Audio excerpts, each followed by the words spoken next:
Are you a real estate investor looking to elevate your income, freedom, and lifestyle? If so, optimize your daily performance by downloading our free guide, Raising the Bar, 5 Steps to Elevate Your Habits at elevatepod.com. In this guide, created by yours truly, you'll learn why you do what you do, how to easily institute cues in your environment to trigger desired behavior, directly applicable steps to create a fulfilling future, and much more. Get your free copy now at elevatepod.com and kickstart your new habits today. Your future self will thank you. Welcome to Elevate, the masterclass where we dissect the elements of exceptional achievement and lifestyle design with a focus on personal growth and real estate investing. Now, here's your host, Tyler Chesser. Elevate Nation, welcome back. This is Tyler Chesser. I'm so thankful to have you here, and I'm blessed and grateful to be sitting with Tom Burns today. And I'll tell you what, this is the person who discovered Robert Kiyosaki. And that is definitely not his most famous accomplishment or biggest accomplishment in his life, but it's pretty remarkable that without Tom Burns, the individual that we're speaking with today, you may have never heard of Rich Dad Poor Dad. Rich Dad Poor Dad may have never become what it has become today. And so Tom Burns, the discoverer, but also the amazing investor, the amazing orthopedic surgeon turned massive real estate entrepreneur, who is the most humble person you'll ever meet, but someone who's going to teach us today about how to learn, how to apply that, how to apply and grow our mindset over decades and decades and decades.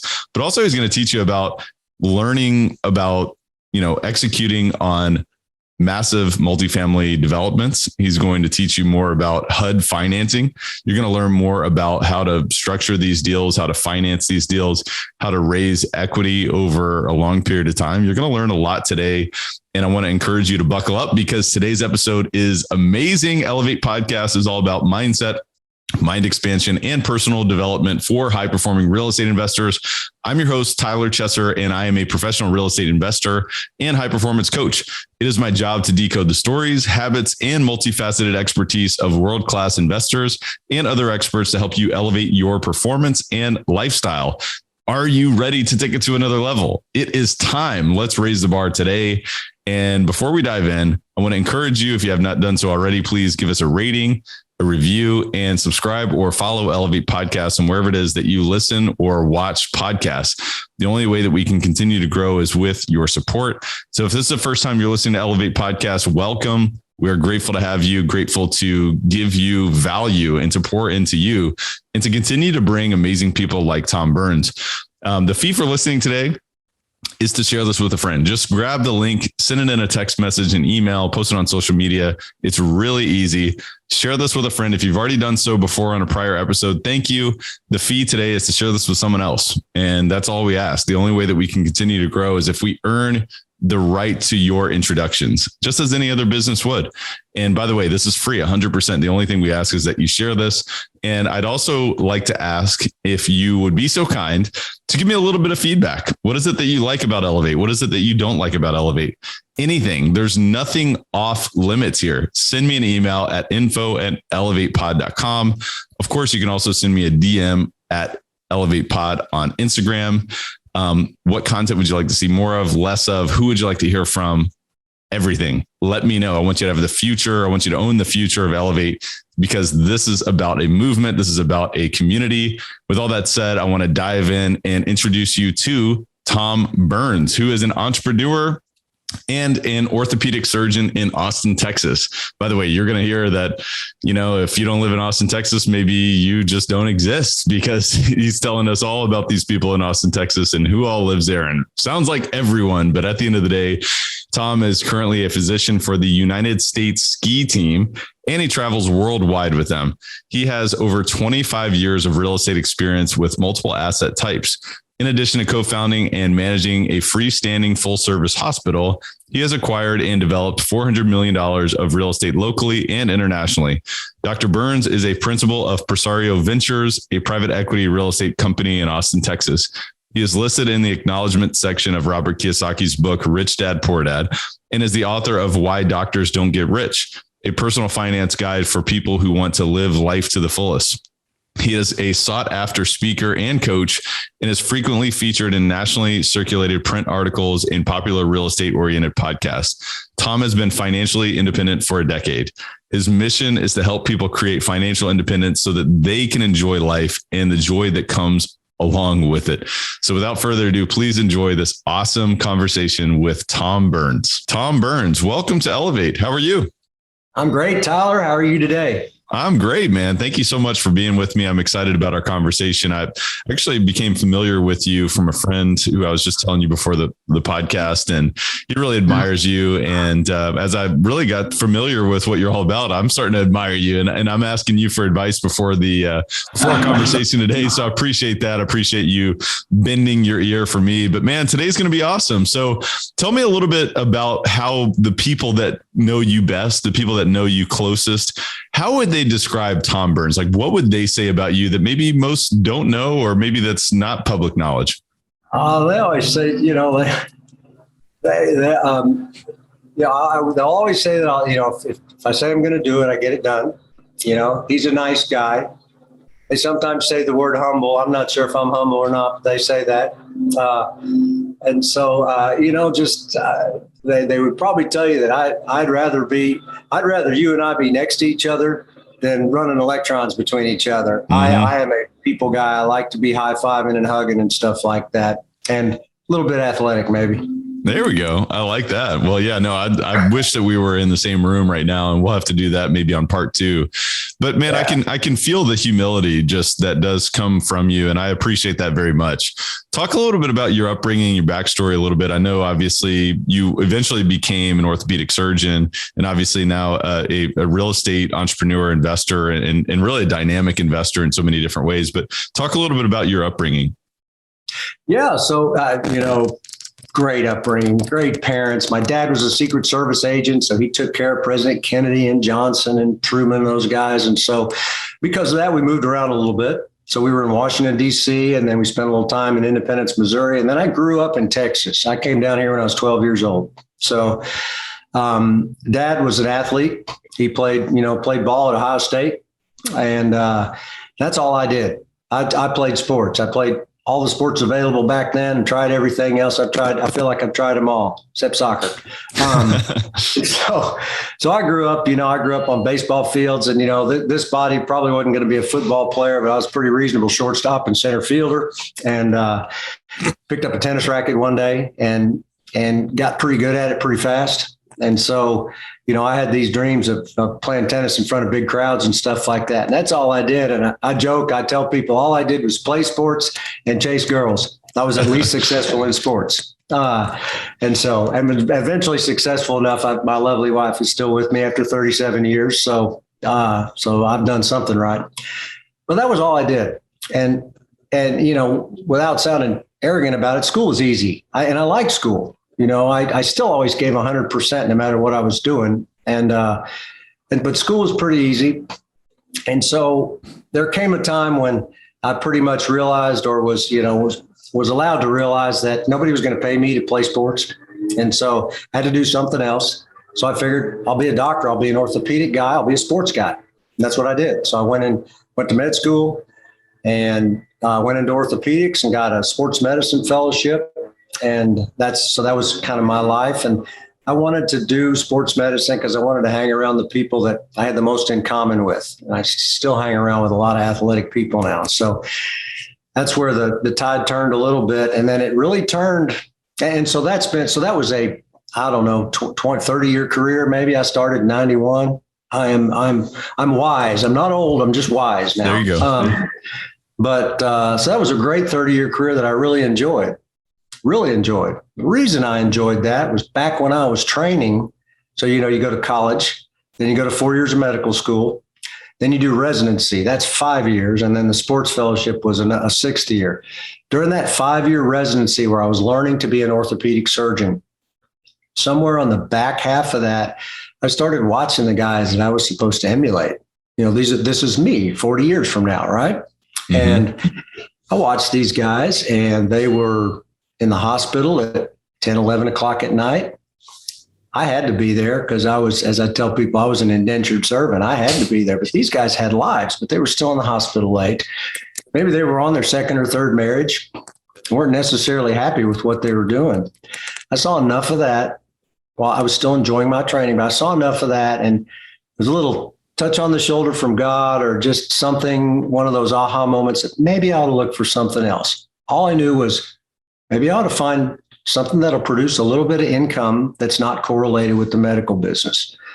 And this was in the late 80s. So we didn't have a whole lot of internet. Al Gore hadn't invented it yet for us. So good stuff. So I went to some seminars. I read some books. I just did stuff. I just started trying to learn a little bit, and kind of continued that education. It was weak education, but it was something that my brain was at least going that way.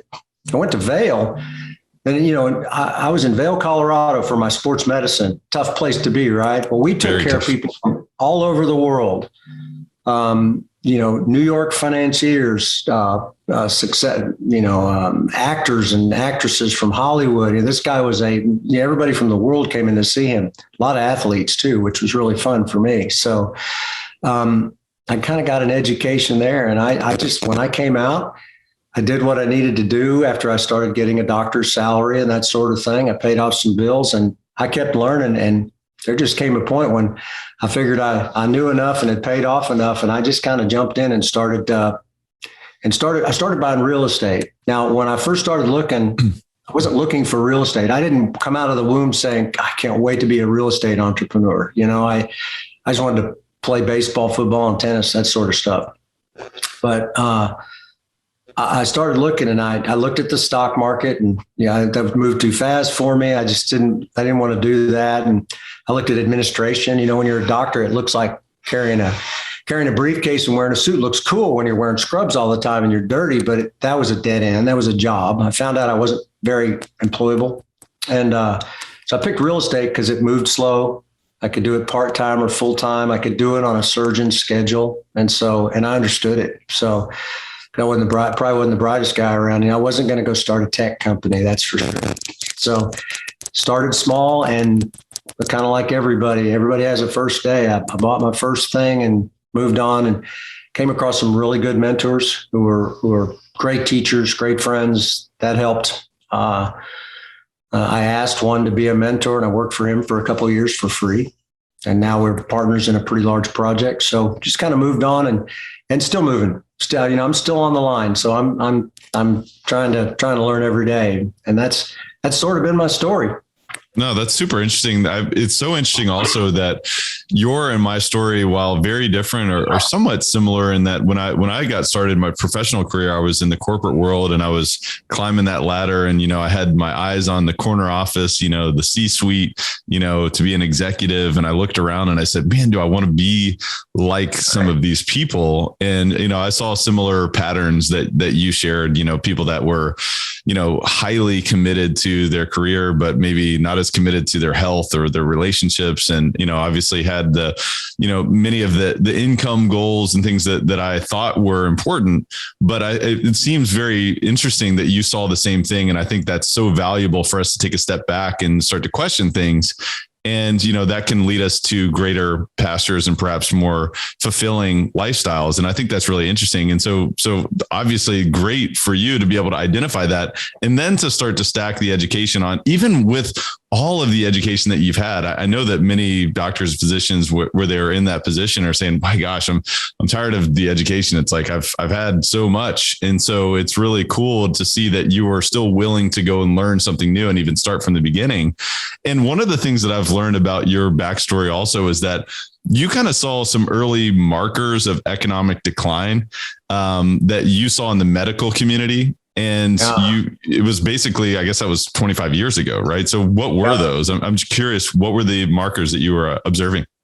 Yeah, they, you could start to see the control come in. So now, so I was early in it. I didn't know what doctors made. I went into it not even knowing what doctors made. It just looked like a cool way to be a sports guy. And so, that's awesome. But over time, so right when I was training was somewhat the end of the heyday or the middle of the heyday, where the doctor just said, I'm going to do this. And the insurance company said, sure, whatever you say, doc. Well, the insurance companies were looking at, they were counting their beans and realizing, we need to put a handle on this. And so they started bringing in more and more control. The HMO world was coming out, which was a big kind of control mechanism. And I saw what I believed was probably going to be the contraction of physician autonomy, contraction of physician salaries, and I didn't want somebody telling me what to do and make less money doing it. So that's what I saw. And I didn't know what the time frame was going to be, but it certainly has borne out. And so that's what kind of kicked me into the non-medical world. And so then you started building passive income, right? So you saw this, and instead of being a victim to it, you said, I'm a victor on the way to victory. And so now I'm going to take this into my own hands. And so you started to build passive income. So the first step was learning. Then you started to say, all right, well, let's find some people to align with and let's take some action here. So what did that look like over the first few years? I mean, was it smaller properties, or were you investing in larger deals as a passive investor? How did that look? It was, there wasn't a lot of syndicate. There wasn't the availability of passive investments back. I'm sure it was there. I didn't know where to find it, so I went along and I just knew I wanted this money that came in without me having to work as hard. I didn't know what to call it. And then I ran across a book in 1997 written by Robert Kiyosaki, and that sort of crystallized things for me. There's a diagram in there with the income statement and balance sheet. And the left side of the balance sheet is the asset box, right? I don't know. Seems like everybody's read the book, of course. Oh, yeah. And so my whole plan was to put stuff in the asset box. I didn't care if it was real estate or anything else, whatever it was. If it made me $1 that I didn't have to work for, I was going to put it in there. So that being the case, it pretty much ended up being real estate. So I worked for a while first. I had a nice job. I had a wife and a child. I had a wife expecting a child, and we already had one. And so I didn't necessarily jump off the cliff right at the beginning. I paid the student loans I had, which were minuscule compared to what a lot of medical folks are facing now. I paid my bills. I paid my parents back because I got to town completely broke with all the credit cards maxed, and had no money. Had no money when I first got here, and then I had to go for 2 weeks and volunteer for free at the Olympic Training Center because I'm with the Olympic ski team. So that was 2 more weeks of no money. So I paid those things off. And once I felt reasonably comfortable, I'd kind of learned some things. I started calling people and saying, I'm ready. I had a friend from high school that did real estate stuff. He goes, great. We got a deal. And I was going to do that deal, but I'd learned, there was tenants in common. So there was a real estate guy whose income went up and down like this, and a developer whose income went up and down like this, and a doctor whose income was pretty stable. Knowing who they would come after if things went bad, I said, you know what? I've learned not to be in a tenant in common situation. And so I passed. They made a bunch of money. No big deal. I started buying my own stuff. And what happened was I ran across a condo at the University of Texas. I'm in Austin, Texas. And I bought this condo, put a relative into it. He was going to be there for a year or two. I figured, I got a tenant. I learned a lot of the process on that one condominium. I learned how to get my financials together. I learned how to get the appraisals and the inspections and how to find the deals and how to get the debt and all that. And it was, I was just green as can be. Mm-hmm. And so, but I just did it. And I kept asking people, what do I do now? And people are pretty kind to say, here's what you do. You ask the people in the deal. I asked the banker, what do I do? He told me. So I did that. And then when it was all said and done, there was positive cash flow. So I like that. That addiction, it doesn't take too many hits for that addiction to take hold, right? Not at all. So I liked it. And so I bought another one. Then I bought another one. And I started getting really good at it. I started understanding that market. I knew in a heartbeat what it would rent for, what the cost, what the price was, what I could offer, that sort of thing. So much so that, if you don't mind, tell the story that, you get pretty good at a market. You understand your market. I was reading in the Sunday paper back in the day. We had things on paper. There were ads for real estate, and it was Sunday night. And I read an ad, and I told my wife, I'm buying that property tomorrow. She said, that's stupid. You haven't seen it. You haven't talked to anybody. I said, look, I know the market. And if it's either covered with mold and filled with rats, or somebody has mispriced it. So remember, I'm a doctor, right? So I'm 8 blocks down the road, seeing patients in my office. And I call the broker in the morning. We set up like a 10 o'clock appointment. So I fill my office. I'm seeing patients. I walk out the back door, zip down 8 blocks, look at the place real quick, make an offer, walk back. Patients never knew I was gone. That's awesome. And it turned out that had been a mispriced unit. The broker was not a student broker. The owner had owned it for 4 years and lived in Houston. They had no idea what had happened to the prices and what the rents were and all that stuff. So it turned out to be one of those deals like you read in Robert Allen's book. I got it under contract, got it appraised for way over the asking price, and they wrote me a check for $1,000 at the closing table, and it's cash flowed ever since. I still own that. So that's awesome. Anyway, so it was student properties, and then it went to, 20 to 40 unit buildings on campus, that sort of thing. And what happens is when you're in the market, when you're just out there, when you're exposing yourself, which means you're exposing yourself to failure and success. But when you're exposing yourself, people know you're there. When they know you'll close, they bring you deals. When they see you doing things, they want to be your partner. And a good partner will tend to provide you some value. So things started to grow and I started to get some partners. I think I reached a point where I thought, this is great. I kind of felt like I was hitting some sort of a ceiling. And that's when I did ask a friend of mine. I said, he was a friend I'd vacationed with. He was a developer, real estate guy, done really well. I said, I really like what you do. Will you show me? And he says, you're a rich doctor. You don't need to know that stuff. I said, you know what? That's okay. I want to know. And so about between a year and a half and 2 years, I just helped him. We did build-to-suits for banks. I was looking at land. I was doing things. I made $0. But as Providence will have it, now he and I, just the two of us, we own a rather large medical center together that we put together, which fit nicely because he had the doctor, and so, life kind of rewards you that way sometimes. That's super interesting. And I want to rewind just a bit because it's helpful to understand your trajectory and the way that you learned and stacked on your experience and turned that into new experience as you move forward. And I thought that was a great example that you just shared as well, as be willing to invest time, effort, and energy into learning, which can then also compound into new opportunities in the future as well. But I wanted to rewind back to that time when you're in the bookstore and you found Robert Kiyosaki's book. From what I understand, this is when this book was totally obscure, Rich Dad, Poor Dad, which has now become what many would consider one of the greatest books on personal finance that's ever been written, one of the world's most successful. And when you found that book, it was like totally obscure, right? And tell us a little bit about that. Yeah. So, it wasn't a bookstore. It was a car wash. Are you serious? I'm serious. So the story is, there was a time my family went up to Dallas for an errand. So I was at home by myself. And when their family's gone, I get stuff done. My truck was dirty. So I took it to the car wash to get the truck washed. And it's one of those where the guy meets you outside and asks you which plan you want, and off your car goes, and they rub it down and everything. I went inside to the counter to pay. So I'm standing at the counter. And at the time I was reading everything. If it had anything to do with real estate, personal development, money, whatever the title, I would soak it in. I'd read everything. And so I'm paying my bill and I look across the way, and in the back, on a shelf, there's this sort of hodgepodge stack of purple and gold books with a hand printed sign that says books for sale.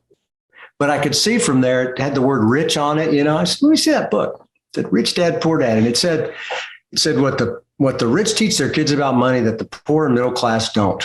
And I thought, well, that's pretty cocky. So if that guy can say that on his cover, maybe he's got something to say to me. So I said, put it on my bill.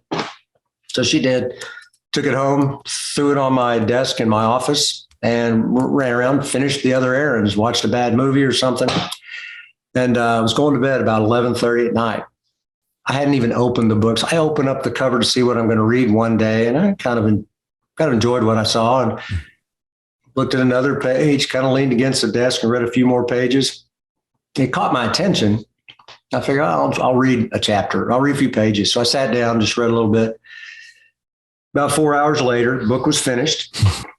I called a friend of mine and said, I just read the best personal finance book I've ever read in my life. He's like, sure you did. Great. Go to sleep. I had to wait till 7 in the morning to call this guy. 3:30 in the morning, there's nobody to call. It's like hitting a hole in one when you're playing golf by yourself. There's nobody to talk to. So that was me for the next, 3 or 4 hours. So I got in the book. He said, man, you're right. It's a pretty good book. So if you look on the inside of most books, there's the publisher, right? And how to contact the publisher, get more books or things like that. So we called the number and, wanted to talk to because nobody knew the author. It was just an obscure name. The guy on the other end of the line was Robert Kiyosaki, and talked to him. And he said, so I'd like to get the rest of your books. I said, how many you got left? He goes, well, I printed 1,000. I sent 24 to Austin. He said, so I got 976 left. Wow. Turns out the book that I bought, and it's actually now hangs in the Rich Dad office. The book I bought was the first Rich Dad ever purchased in the world. Whoa. So I went back the next time. I had gone back the next day and emptied and bought the rest of the books and handed them out to friends. Said, hey, this guy's good. Look at this book. So went ahead and flew to Arizona, met Robert. He taught us how to play cash flow. My wife won the game. Of course, she won because Robert was right here in her ear telling her what to do. So we won the game. So our prize was the game. So we still have that on the shelf. Nobody will play with me, but I have an original cash flow game. Got to know Robert pretty well. Get ready to leave, and he's pulling books out of his trunk. I said, hey, dude, I don't want to take all your books. He goes, don't worry about it. Nobody's buying them anyway. And understatement, right? And so I took those books, handed them out. I brought him back to Austin to talk to some friends, just to talk about, his thoughts and ideas. And after he had written Rich Dad, Poor Dad, he pulls a flip chart out and he does this cross and he says, I want to talk about this thing called the cash flow quadrant, which, as you know, was book number 2. And I helped him edit book number 2. I helped edit cash flow quadrant. So, and anyway, so we've been friends for now 24, almost 25 years. And so that's just a really cool story, and it's legendary, but it was meant to be. It was like you were meant to be the first discoverer of that. And obviously now you've lived that in so many ways, which is so exciting. And, it's so interesting. I was at a restaurant last week and I overheard a conversation. I think somebody was joking around, and it was a woman. She said, I just can't wait to marry a rich doctor one day. And she was joking. And I was thinking about it because I knew you and I were going to be having this conversation soon. And obviously you wrote the book, about why doctors don't get rich. But the common thought process is, hey, every doctor, every physician is rich. So talk to me, why don't doctors get rich? What is it? I mean, is it the cash flow quadrant? Walk us through that. Yeah. And that's a good point as a can. So, and you're really, then doctor is just an avatar for anybody that we're trading our time for money, trading for a fair amount of money if you're a doctor. But if you don't see a patient, do a surgery, you have to perform a service to get your fee. And that happens to lawyers, architects, engineers, et cetera. All of us, we're trading stuff. We're all trading our life for what we're getting right now. It just depends on how we're trading it. So, and the thought process was, doctors as that avatar, anybody that just, if you're working for a living, first of all, there's nothing wrong with it. We all like work. I can tell you a lot of retired people that are working harder than anybody that's got an 8 to 5 job. But if you are working for your money, which is sort of a rich dad concept, if you're working for your money, you're not necessarily free because somebody can take that away from you. So it's mostly mindset. And I know many physicians who have an awesome mindset and they're doing great. They're starting companies, they're doing things. And so it's not just doctors, but anybody that kind of has that, if I need to get ahead, I want to work harder or work more.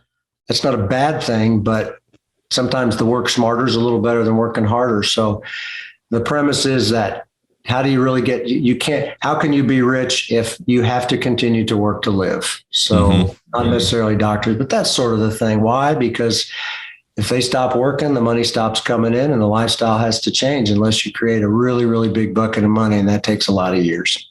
I agree. And I think that the thought process around work smarter, not harder is important. And if we can combine perhaps effort and diligence and persistence with working smarter, that's where we start to see amazing results. But I agree. I think the mindset is important. And you've talked about the wealth-minded physician before. Right. Could you expand upon that thought and what really is a wealth-minded physician? And to your point as well, it's not just about doctors. I mean, this is high earners across the board or folks that are trading their time for money, right? Anybody, wealth-minded person, and that's the premise of the book is if your income's active, it could be massive, which is awesome. But if your income's active, you may not be as free as if your income was passive and that covers your bills. So a wealth, as you and I talked a little bit before we started the program, wealth has a lot of components, one of which is money. You can be successful in your financial world, but will you be successful in your spiritual world, your relationships, your health, your network and your colleagues, and so your education, your mind. So I think a wealth-minded person is someone who is humble enough to be open, to learn, humble enough to understand that none of us know everything. We can all learn something from every person we interact with every day. And so I think that's a wealthy mindset because you never know where something's going to happen. You never know if you're going to walk into a car wash and your life's going to change a little bit, or if you're going to meet a person that's going to change your trajectory and be your partner or teach you that one thing that's going to be the spark that's going to get your rocket to finally get off the launch pad. So I think openness, humility, diligence, persistence, patience, sort of all the hallmarks of very simple, but sometimes hard to execute hallmarks of how to have a successful life. And a successful life doesn't always mean a lot of money. We're all looking for a successful life, and that's defined differently for everybody that's listening to this and everybody that's in the world. Hey guys, just a quick word from our sponsor, then we'll be right back to the show. This episode of Elevate is brought to you by CF Capital, a national real estate investment firm founded by myself and my business partner, Brian Flaherty. CF Capital's mission is to provide property investment and asset management solutions to help investors like you maximize their returns by investing in high-value multifamily communities. If you are looking for risk-adjusted alternative investments in quality apartment communities, are seeking tax-optimized cash flow with appreciation upside without all the hassles of management, you might benefit from learning more about investing alongside our team. You're invited to reach out and learn more about how you can invest with us by visiting cfcapllc.com. We're also currently offering a free ebook called The Bottom Line, 10 ways to increase cash flow in an apartment complex. Whether you're a new or experienced investor, we're confident you'll find massive value in this resource. So go get your free copy today at cfcapllc.com. And now please enjoy the rest of the show. Well said.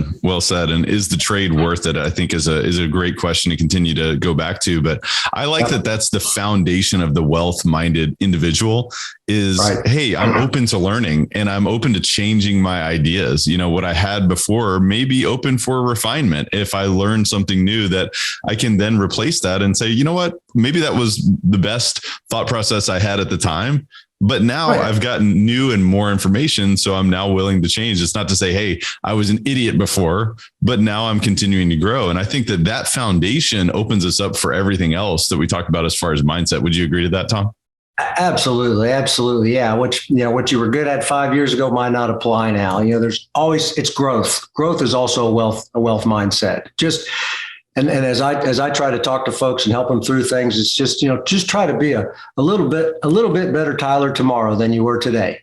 Just grow a little bit somewhere. If you do 25 push-ups a day, do 26 tomorrow. If you told 2 people that you were proud of them, tell 3. Tell your wife, whatever you want to work on, just a little bit better each day. The compound effect will really show relatively logarithmic changes if you keep it up. I agree. And the compound effect is the 8th wonder of the world, according to Albert Einstein. So let's use that in more ways than just cash flow, right? Because as you mentioned, this is not just about money. This is about lifestyle. This is about giving. This is about fulfillment. Ultimately, fulfillment to me is if you think about it, like Tony Robbins says this all the time, success without fulfillment is the ultimate failure. And I think if you can be well-rounded in terms of your spiritual life, your health, your relationships, your time, the way that you're spending your time, the way that you're giving to other people, the way that you're growing, the way that you're, creating an impact financially and otherwise, to me, that's what's most important. And that's why I think you and I love real estate so much. So, Tom, I'd like to fast forward. I'd like to talk a little bit about Presario Ventures now. And I'm on an adventure, right? We're talking about adventures, but I want to talk about Presario Ventures. You guys are targeting Class A multifamily properties across Texas and the Southwest. Could you talk a little bit about your strategy and what you guys look for in a good deal? Yeah, you bet. And, strangely enough, my partner for Presario Ventures, we met at a Robert Kiyosaki event in Arizona. I was on stage. Robert introduced me. Hey, this is Tom Burns. He's from Austin, Texas. That's where I met my partner. Chance meeting on a break at a convention, not a convention, at a seminar. So we got to know each other. So we've known each other for 20 years. We've been partners for 13 or 14 years. So, we did a few things early. We did our first really big project in 2008 and 9. Good timing, right? Hopefully right after, or was this before all the? It was during. Okay. It was during. Basically, we had 16 acres. We were going to put some apartments up, and GE Capital was our debt. And so we were getting ready to work on the equity. And then things went a little bit south, as you know, in 2008 and 9, and GE Capital said goodbye. We're not loaning right now. So there we sat with a lot of money sunk into this, and it was a Titanic that we just couldn't turn fast enough. So we were either lucky enough or too dumb to stop. So we kept going, and somebody said, "Why don't you try the guys at HUD?" We said, "What's HUD?" And so it was FHA, HUD Loans, right? And we said, "Okay."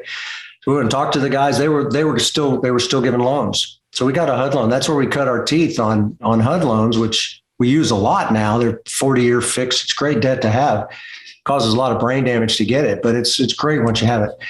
So that's where we learned, and we did that. And fast forward 12 years, we refinanced the thing 3 times. It's been a home run. We were the only project to come out of the ground in 2010 in Austin, Texas. So and it sits in a pretty nice area. So anyway. That's kind of where we started. We had both done a lot of things. I've built medical offices. I have student housing experience, a little bit of mobile home stuff, notes, whatever. Like I told you, I'd do anything that would put money in the asset box. We both had some experience in multifamily, and we consciously made the decision, and really more in the mid-teens, the 2000 teens, we thought, look, multifamily built or bought in the right location, or built or bought right, does well through a recession, because we both have kind of gray hair. If you can see, I got a little gray hair here. That came from 2008. That was from 2001.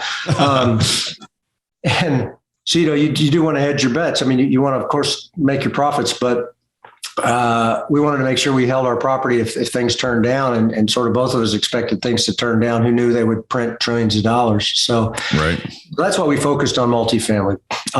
We did buy some for a while, but we had development experience. And so over time, a lot of people started buying value add stuff, which is a great model, still a great model.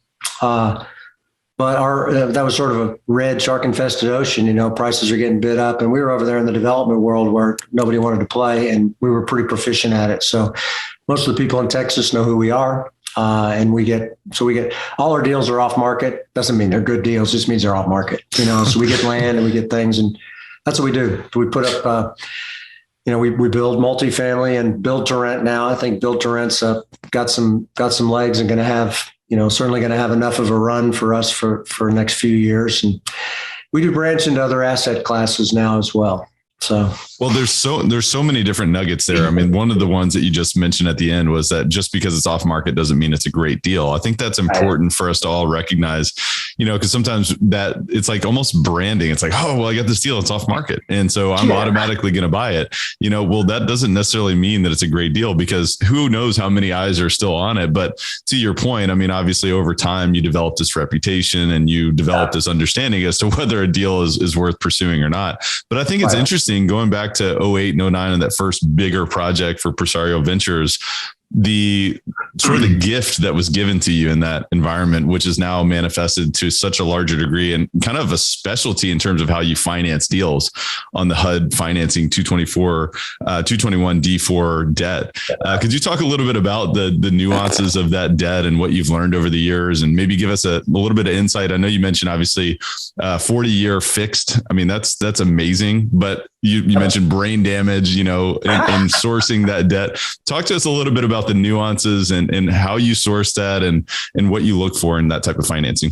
Yeah, you bet. And we don't use HUD all the time because it depends on the speed of when you want to dispose the asset. And so we have a hybrid where kind of half of our properties are merchant builds, they're build to sell, and the other are built to hold long term. So if you want to hold long term, you want a HUD project. So I always like to start with the good first. So the good part is it is 40 years of fixed amortization, fixed rate. So you fix now at 3.75 for the next 40 years, which is nice. In fact, amazing. It's actually 41 years and 8 months. You get 20 months of interest only at that rate. So then that's your construction loan. So it's all one loan. You build, you just pay interest only, and you do your draws every month. And then eventually you lease it up, you stabilize. Once you reach stabilization, you get what's called a cost certification and all that. And hopefully you do all that within 20 months, because at month 21, you start amortizing, and then you go 40 years after that. Some more benefits of HUD loans. The default rate on a HUD loan is less than 1% nationally. You can refinance them for 50 basis points. So Tyler, if you wanted to come in and buy one of our properties, if you were HUD qualified, it'd be 50 basis points. Nice deal. You can take over the same rate. You'd pay us a lot of extra equity if you were buying one now. But anyway, you can still assume those loans. If let's say times are bad, because life is waves, right? Life is not always smooth like it's been. It's sort of been on an up trajectory ever since about 2009. So, keep wearing your seatbelts, folks. But if times do go bad, they can do something called an A7, which is just an interest rate reduction. So you can reduce your interest rate. Doesn't cost too much. You can also you mentioned 221 D4, which is the new construction loan. You can do a cash out 223F, which is just your basic. You get a new loan, cash out, refinance. You get to pass that on to your investors or to whoever owns the project. So it's a nice loan. It's stable. It removes one of the variables, which is interest rate. So there's interest rate, market, and something else I'm blanking on. Now I'm blanking on my three variables. So taxes, sorry. Oh, and actually on that project, we mitigated taxes too. We don't pay property tax on that either, but that's whole other seminar. So the downside, if you get a loan with Fannie and Freddie right now, or an insurance company or a portfolio loan, it's going to take you, 60 days, 30, 60, 90 days. You do a HUD loan, it's, at one time we had it down to as fast as 5 or 6 months. It's going to take you 9 months, sometimes 10, sometimes up to 12 months these days. Lots of, that's the brain damage part. You go to 3 separate meetings, you go to a concept meeting when they say thumbs up, go for it. What that means is you've spent $100,000 on your engineering and architecture. And then when they give you the thumbs up, you go spend another $800 or $900 to get everything ready. And then they tell you if they're going to give you the loan or not. Whew. But odds are over 95% that you'll probably get that loan. And once you get through everything, it's yours. You can only distribute to your investors twice a year. That's okay. And a good thing for the investors is there's third-party audits. So they bring in a third party to look over our shoulder, make sure all the numbers are right. So little belts and suspenders for the investors. There are large escrows. You have to escrow working capital and operating deficits. So they don't want to lose those loans. They don't like to take back property. And it's been a staple of apartment development and a lot of other stuff. It's not just apartments. So it's been a good loan. Yeah, it's super interesting. And you think about, 9 to 12 months to source that kind of debt. I mean, it doesn't really put you in a position for success in the acquisition side of things because of how fast things move. I mean, you can't be tying up a property for that long. So obviously we're talking about 221 D4 for your development deals, 223F for your stabilizing cash flowing deals, correct? And so, I mean, are we talking the same time frame for both products typically, or? That 223F is still long, and that's more of a refinance. That's more of a refinance of a D4. Mm-hmm. Yeah. So if you're buying a property, you go buy it with some short-term variable debt, and then you execute your value add plan. Then you can go through the 6-month process to get a 223F. Sorry about all the letters, folks, but you can get that refinance loan, and that's usually about 35 years, unless it's a really old property. They may adjust that term. So instead of 40, it's 35 or 30, but it's fixed again. So talk a little bit about your equity, because, we're talking about debt, and obviously this is for two different, potentially the same product, but both products that you have under control. This is not a new acquisition. This is either a product that you have developed or one that you're wanting to develop. Talk a little bit about your equity and how you structure that as well. Sure. Most of our stuff's common equity. We do some pref equity deals, but it's usually just simple common equity. And we just started friends and family many years ago. My partner actually started some on his own. I had mine on my own. We came together. It's like, what's that movie? Yours, Mine, and Ours, where the two husband and wife get together. They each have a bunch of kids, right? Yeah. So we just sort of, we put our kids together. Now they're our investors, and we've had them some of them are closing in on 20 years. So we've had some of the same investors for 15 plus and almost 20 years. And that's a good thing. I like to brag about that because that means we treated them right. So we stayed what we call retail, friends and family. It's a very large number now. We have a lot of friends and family. And through that process, people, folks started to notice the things we did. And we've had a number of family offices, quasi-institutional investors. And we have those folks that they court us for this. And, we've had the offer before. They'll finance, they'll cover all of our deals if we give them all our deals, but you don't want to do that. So diversity in your real estate and diversity in your equity is a safe way to go. So we use a mix now of retail and institutional investors. So we just don't take the whole thing down with one institutional investor. No, that's awesome. And this is the compound effect as well, because as you deliver over time, the more that grows and the more that people want to do it again with you and so forth. And so I think that's awesome. Talk a little bit about what you're seeing in the BTR space. Obviously, this is a newer sort of asset class to a large degree, but build to rent. Talk a little bit about what you guys are up to and what are you seeing in that space as well? We like it. We like it a lot. And we've been looking at it for 2 years. We're slow, we're analog guys, right? I got a computer, but I still want to meet you and shake your hand.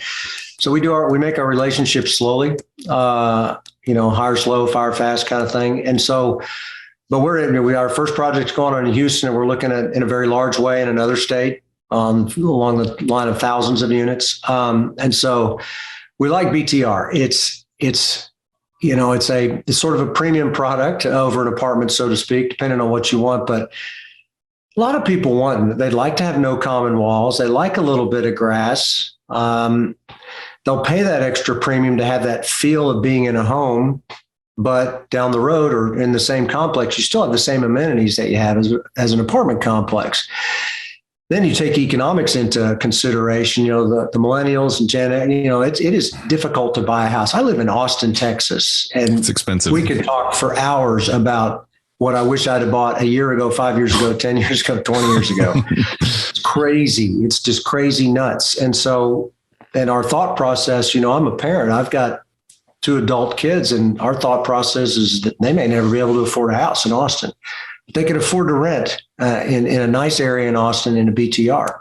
So that's the younger crowd that can't really put down the down payment, doesn't really want a house, would like to have a house, but can't really afford it. Then, bridge the gap to somebody that's in my demographic. So, I'm a pretty active guy, but, people in their 50s, 60s, 70s or whatever, a lot of them, and if they've been somewhat successful or wherever they are on the quote success continuum, nice to have a place where somebody else mows the lawn, somebody else takes care of the problems. If something breaks, you pay a little premium for that, of course, but somebody takes care of everything. And let's say you want to go visit your grandkids for a month, or you've got a second home in the mountains in Colorado. You just turn the key, lock it up. Somebody's going to take care of that place. So We think there's a lot of demand. The data says there's a lot of demand.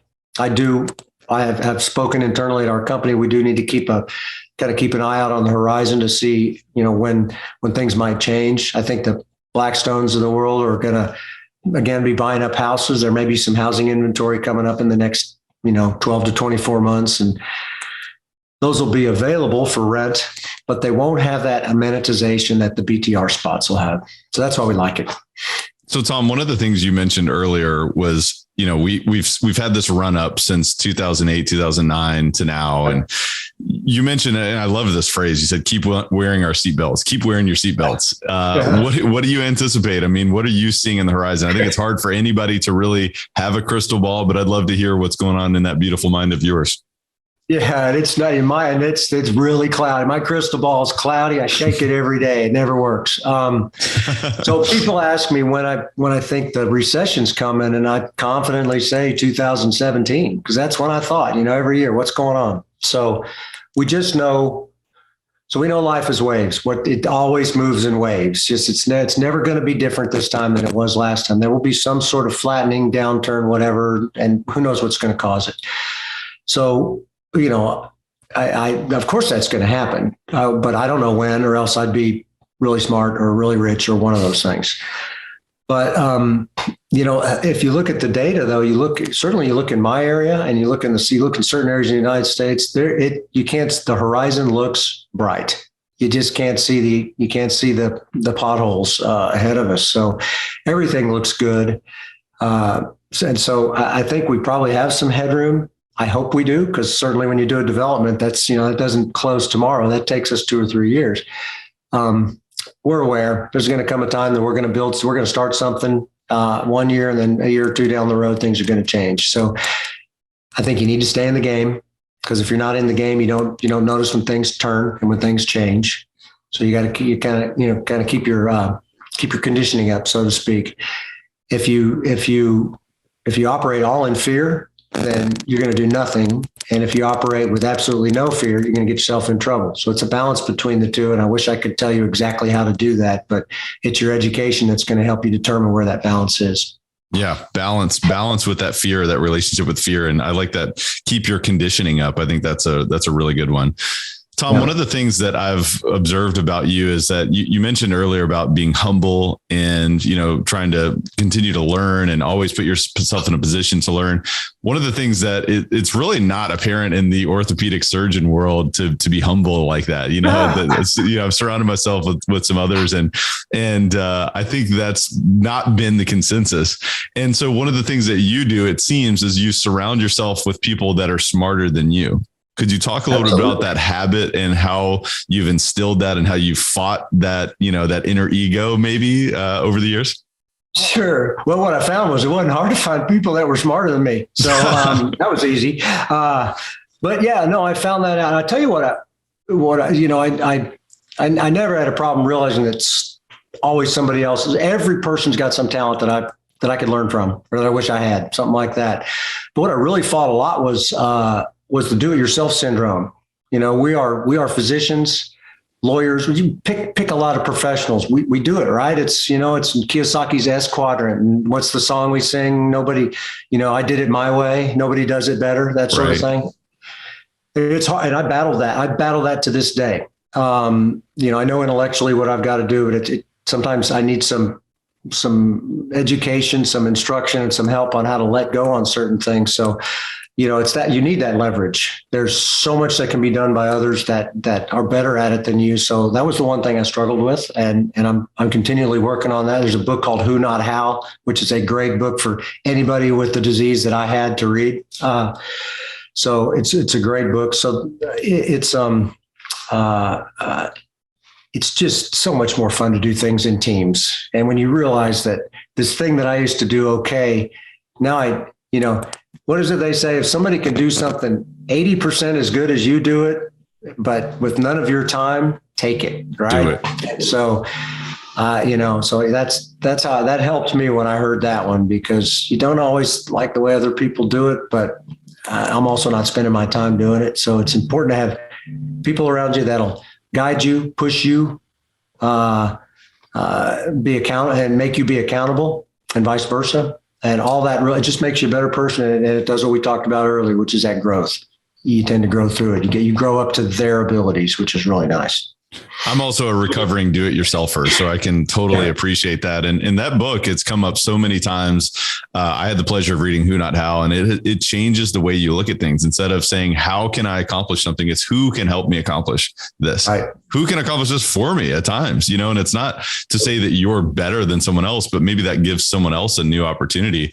Just the repetition of that thought process for me, it's breaking that chain of, hey, I have to do it, or I should do it, or I can do it best. And if I don't do it, it won't be done, to the degree that I expect it to be done. And it's like this repetition of asking ourselves that question, I think is so, so powerful. So thank you for that reminder, Tom.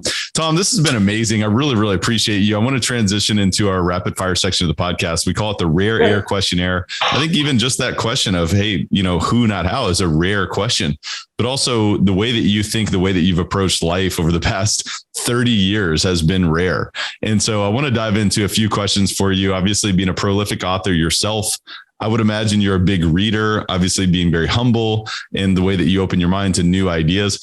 If you had to point to 2 or 3 of the most impactful books that you've read over the past few years, what would you say about that and why? You bet. And of course, we've always got Robert's books, Rich Dad and Cash Flow. It's the best 1-2 punch for somebody to start with. But what I've read recently, Atomic Habits was awesome because, I listened to a guy named Brian Tracy, he's one of the guys Tony Robbins listened to when he was young, right? These are the older personal development guys. I finally clicked on me to listen to Goals. So I read Brian Tracy's Goals book. It was kind of old. There may be better ones out there, but that's the one I read. And then I read Atomic Habits to figure out how I was going to achieve those goals. I did love Who Not How. I have to put that in because that's been in the last year or so. And then just finished twice going through, and I listened to it. It's called The Gap in the Game. Same author. It's Benjamin Hardy. And he's doing this with Dan Sullivan, who runs the, his entrepreneur mentoring program. The book is great. I'm sure it's probably in print the same way, but it's just about 6 concepts, and they interview Dan Sullivan in between. And it's basically the thought process that, are you an optimist or a pessimist? Are you in the gap or are you in the game? If you're in the gap, you're thinking, I wish I had what Tyler had.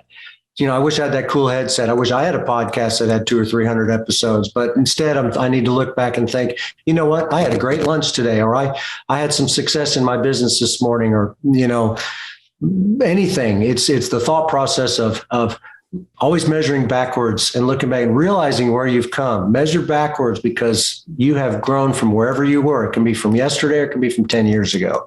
Don't always look forward because that provides anxiety. That causes anxiety. I've heard that quote: "To live in the future is to cause anxiety." So those were some of my favorites. There's some more. I'm kind of blanking on them right now. I like. I forget the author's name, I should shoot myself for this, but I like The Obstacle Is the Way. Yeah, Ryan Holiday. I think he's in Austin, Texas too, isn't he? Who doesn't live in Austin? You're the only one in the world that doesn't live in Austin, Texas. I feel like it, man. Everybody's moving here, but yeah, so I've read a number. I've heard Ego is the Enemy. The Obstacle is the Way. And I'm actually in process. I read 2 or 3 books at a time. I'm reading Happiness Advantage, which is another good book. So you can see all those things. None of those are how to buy a multifamily property and make a lot of money. They are mindset books. They're personal development books because I know I've got a lot of growth I can do in that. And it's just really fun for me. And I learn more. And it's funny. You start going through that stuff and life seems all of a sudden the bank account, for whatever reasons, seems to be fuller than it was before. That's so, so true, which is why I love to talk about mindset, mind expansion, personal development more than anything.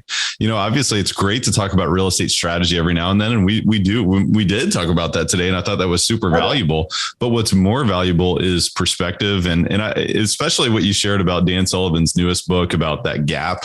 Many of us listening today or engaging in this conversation, we experience that constantly where it's like, I'm doing well, but look at so-and-so and look at what they're doing. And man, I'm so far behind.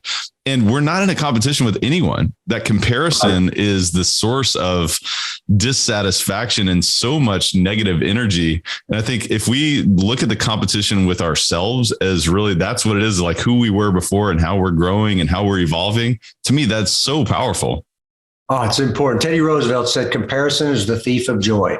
And so, use those people for motivation, but not to compare you. They are not you and you're not them. And so, you need to compare who you are now to that person you're going to be 10 years from now. What Matthew McConaughey said, his hero is him 10 years from now. And that's a really great thought process. There you go. Talking about another Austin, Texas individual there. So we're going to name this show the Austin, Texas, legends today. But we'll put a link in the show notes as to where the listeners can find the books that you mentioned, as well as Why Doctors Don't Get Rich by Tom Burns. So we'll definitely invite the listeners to check that out. Tom, what's the biggest way that you elevate your life on a daily basis? I try to connect. I have 3 core values: adventure, connection, and growth. And it took me a long time to whittle down to just 3. So I love meeting new folks. And when I'm not doing that, I've learned to sit down and kind of write down my victories, write down my goals, whatever. So I do a journal, kind of. My friend Hal Elrod who lives in Austin. See, I'm telling you, folks, if you're not in Austin, hey, I guess you're missing out. But I do. I kind of write things down, and sometimes go back and read what I wrote. And if I find out that I was bitching about something, it doesn't seem quite so big, 6 months down the line when I go back and look at it. So that's what I do. I like to connect with folks. That's awesome. I like those core values. I think that's another reminder for all of us is, hey, what are our core values? And I love those: adventure, connection, and growth. And it's funny that I said Presario Adventures earlier, and I really meant Presario Ventures, but this is an adventure. This conversation, this relationship is an adventure. So that's awesome. What's the biggest way that you elevate others around you, Tom? I like for them to have hope.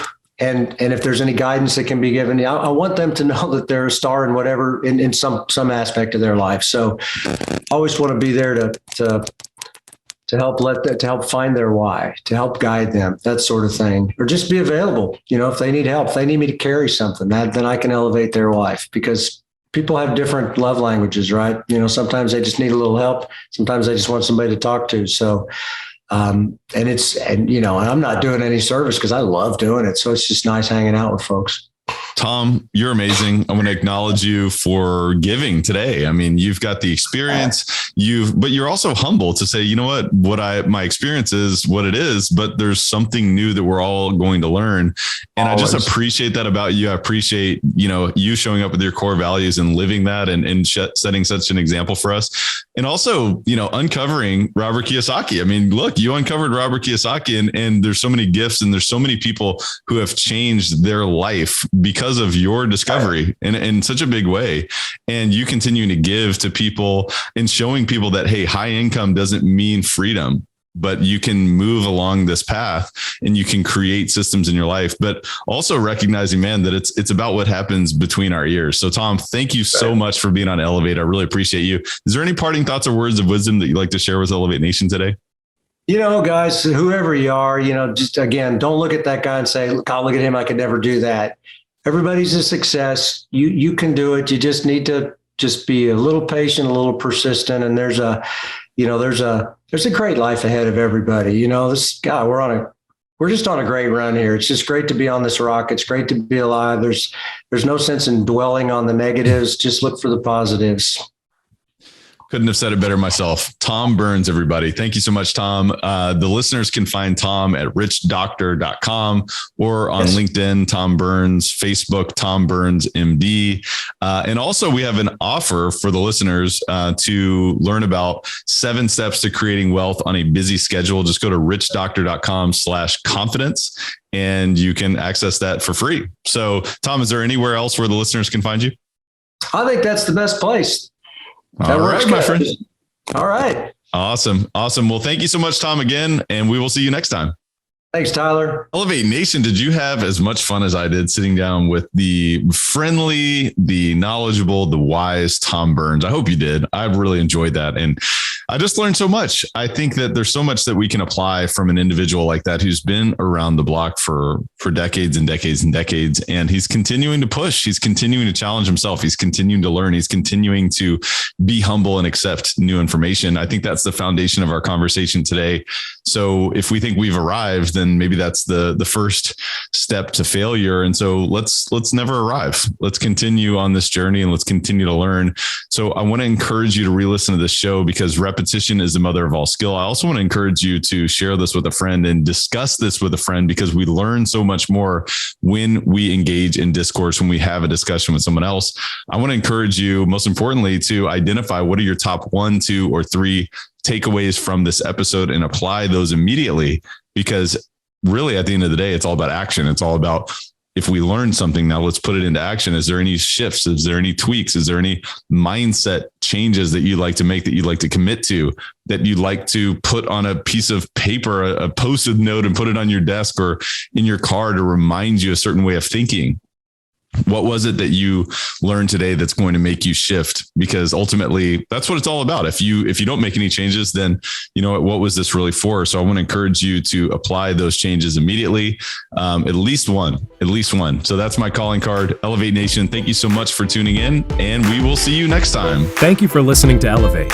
If you enjoyed this episode, be sure to rate, review, subscribe, and pay it forward by sharing with a friend. Most importantly, take this opportunity to elevate your results by taking immediate action on what you learned. For more, visit elevatepod.com.